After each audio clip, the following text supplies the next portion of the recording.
Today is August 2026. రీసెంట్గా నేను ఒక film director is talking against lord Shiva that అతని కొడుకు తాలూకా హెడ్ రిమూవ్ చేసినాక అతని దేవుడైతే తిరిగి రీప్లేస్ చేసి ఉండొచ్చు కదా. యాక్చువల్గా పురాణాల గురించి అండ్ దట్ వేదాల గురించి ప్రాపర్ నాలెడ్జ్ అనేది లేక వాళ్ళు లేనిపోయిన కామెంట్స్ అన్ని చేసి వాళ్ళు ఇరుక్కుంటున్నారు, రాంగ్ థియరీస్లో ఇరుక్కుంటున్నారు. ఇంతకుముందు మనం చెప్పినట్టే ఇంతకుముందు ఉన్న వీడియోలో soil moisture and also that soil micro protect చేయడానికని మనం తీసుకునే ఆహార పదార్థాలు భూమిలో పాతిపెట్టడం అండ్ ఆల్సో మనం నవరత్నాలు అండ్ పునాదుల్లో కూడా మనం శంకుస్థాపనప్పుడు గొయ్యి తవ్వి అందులో అన్నీ వేస్తారు సాయిల్లోని. కారణం పాజిటివిటీ అనేది వస్తుంది. రెండు దూరాలు కాజ్ ఆఫ్ అవర్ లివింగ్, మనం ఉండడానికి కారణం ఎగ్జిస్టెన్స్ కారణం నవగ్రహాలు అండ్ నవరత్నాలు, రైట్.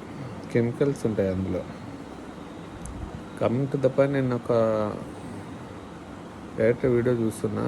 ఏమంటున్నారంటే వాళ్ళు శివుడు విజయన గాడ్ అయితే హెడ్ తీసేస్తున్నాడు వినాయకుడిది, తిరిగి రీప్లేస్ చేసేచ్చు కదా. Let you understand one thing that తన భక్తుడైన ఒక రాక్షసుడికి ఇచ్చిన వరం దాన్ని నెరవేర్చడానికి ఫ్యూచర్ ఫోర్కాస్ట్ చేస్తున్నాయి. వాళ్ళు హెడ్ని తీసుకొచ్చి గజాసురుడు వినాయకుడు రీప్లేస్ చేశాడని చెప్తున్నది.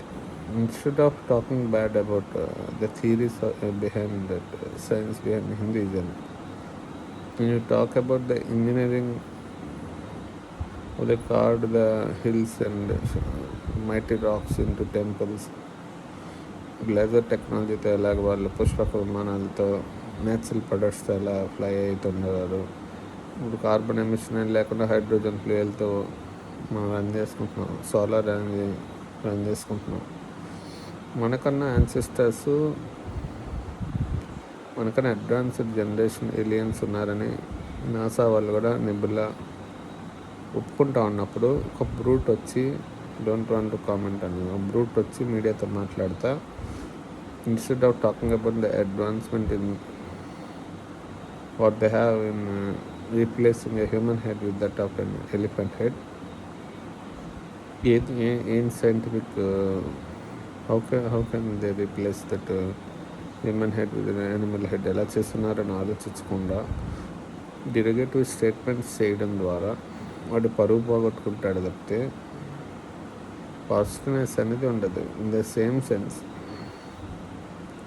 ట్రిలియన్స్ ఆఫ్ సెల్స్ మనం పీల్చుకునే గాలి లోపలికి వెళ్ళినాక బాడీలో ట్రిలియన్స్ ఆఫ్ సెల్స్ ఉంటాయి, పీల్చుకుంటూ ఉంటాయి. అహం బ్రహ్మస్మి అంటే మనమే బ్రహ్మ సమానమని మీన్స్ మనలోనే బ్రహ్మాండం అంతా దాగి ఉందని హిందూయిజం చెప్తూ ఉంటుంది. ఒక ఆర్గానిజంలో కొన్ని ట్రిలియన్స్ ఆఫ్ సెల్స్ ఉంటాయని, బ్యాక్టీరియల్ తినే ఆహారం ఏటీపీ ఎనర్జీ సింథసిస్ కన్వర్ట్ చేసి బాడీకి ఎనర్జీ ఇస్తుందని, అది మనం తినే ఆహారాన్ని bacterial and microbe in the stomach ఎలా డీకంపోజ్ చేస్తుంది. ఈవెన్ ద వంకాయను కూడా మైక్రోస్కోప్లో చూసినప్పుడు హ్యూమన్ బాడీ కూడా trillions of micro bacteria in your stomach ఎలా ఉందో, విష్ణుమూర్తి తలక నాభి నుంచి ఉద్భవించిన బ్రహ్మ తన తలక స్టమక్లో నుంచి ఎలాగా ఒరిజినేట్ అవుతున్నాయి, మ్యూజిక్ కన్వర్షన్ ఎలా అవుతుంది, వీటన్నిటి గురించి వాళ్ళు మాట్లాడకుండా ఇర్రెలవెంట్ థింగ్స్ రన్ చేయడం, ఇర్లాజికల్ థింగ్స్ రన్ చేయడం. ఇంకొక వీడియోలో ఇంకొక ఆవిడ వచ్చి ద్రౌపది దేవి కాంటెస్ట్ తీసుకొచ్చి వీళ్ళకి లింక్ పెడుతున్నారు. వీళ్ళు స్క్రిప్ట్ రైటర్లు ఎవరో మనకు తెలియదు. వాళ్ళు ఏదైనా మాట్లాడే ముందు పబ్లిక్ ఫిగర్లు కాబట్టి వాళ్ళు ఏదైతే చెప్తారో అది పబ్లిక్ తీసుకుంటారు కాబట్టి ప్రాపర్గా ఐడియాలజీస్ అన్ని ప్రాపర్గా తెలుసుకుని మాట్లాడితే అందరూ బాగుంటారని ఆశిస్తున్నాను. జై హింద్.